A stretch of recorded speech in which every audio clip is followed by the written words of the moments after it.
So this is a direct result of I mean, well, I guess you've linked them, Wall Street and Main Street down there in Birmingham, Alabama. One of the richest guys in the country, he recently, Warren Buffett, said that we're in danger of becoming a plantation economy. And it seems to me that you're describing a plantation economy. Yeah, absolutely. It's interesting that Lehman Brothers got its start in Alabama in the slave times, and they were very big in this deal that drove Pilgrim's Pride into bankruptcy, and now Pilgrim's Pride has been sold off to the company. And they were involved in these corrupt deals to bankrupt Birmingham County, along with J.P. Morgan Chase, which also was heavily involved in slavery. In fact, what they did is they used text back in the slave times, and this is so sick it's almost incomprehensible.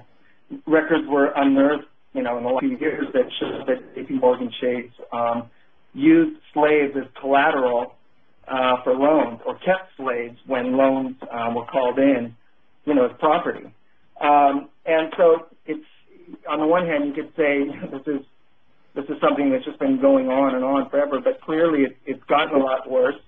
And from my study of this in the last few years and my experience out in Russia, what seems to be clear is that the billionaires in this country, the Wall Street class, but they operate better in third world corrupt environments rather than, let's say, a European environment where middle class people and unions and workers have more power, more say, more health care, more vacation time, whatever. And the more that these people, the Wall Street billionaires, can third worldize America and corrupt local cronies and so on, the more easy profits they can make. And they don't care. They don't look at America like it's any different than they look at Bolivia. It's just a place where you shake down vulnerable people for profit so that you can add another wing on your, Aspen vacation home. And that's what you see here. I mean, what's really appalling among all these things is that so far the fall guys in this interest rate swap deal in Alabama, the guy who's taking the fall is the local mayor from Alabama, who's being accused of accepting bribes.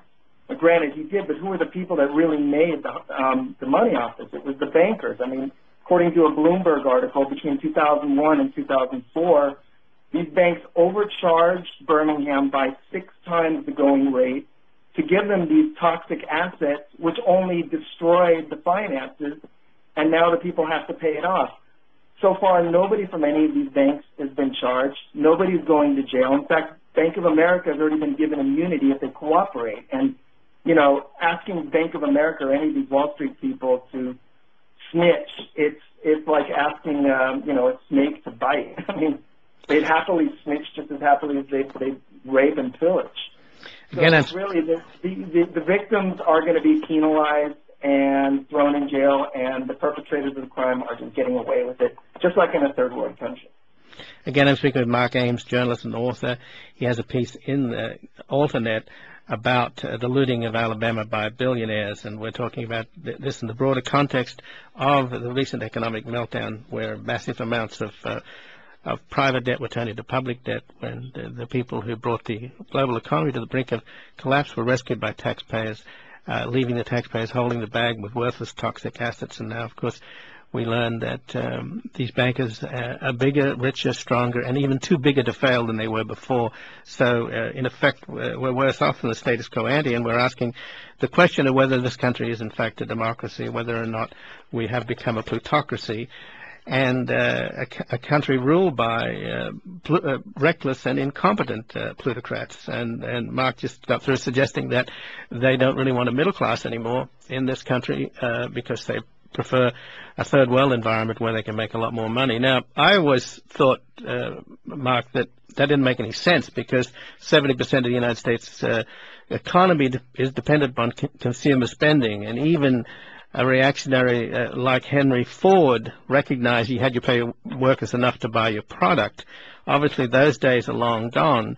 But you know what supports your thesis, unfortunately, is that recent memo in Citicorp from one of their global strategists suggesting that that Citicorp and these other big plutocratic companies on Wall Street essentially are running a plutonomy. This is what the memo calls it. It's also referred to in Michael Moore's film, by the way.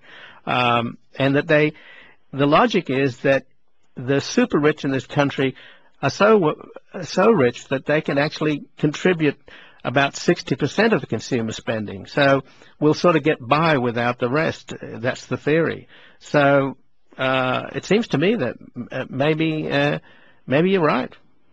But I don't think these guys think too far down the line, and probably, you know, in their time off when they're boating around in their yachts, they, you know, in a nice moment would much prefer that America is this great first world country. It's just that they're driven to make massive amounts of obscene amounts of money in very short periods of time. And so they're naturally driven to corrupt the system and the third world side of it, because that's the easiest way that you can operate. It's the safest way, because the more corrupt the system is, the more you can corrupt it, you can control it and protect yourself. I mean, they might have been able to get away with this in the pre-Reagan America. They might have gone to jail. Who knows? But along the lines of what you said, right, there's the Citigroup memo, and there's also what the Goldman Sachs advisor said last week. He said that inequality in wealth and income is actually a good thing, and people should learn to appreciate that. And, you know, according to an OECD report last year, America's wealth inequality, income inequality, is the third lowest of the OECD nations. It's the only countries with worse wealth gaps in America are Turkey and Mexico. So we're down there already. You know, we're this kind of first world country, I don't know, I guess on the surface, and there are obviously pockets of it, but we're being third worldized at pretty lightning speed. And I don't think in the end these guys care. And in fact, they're pushing us towards that.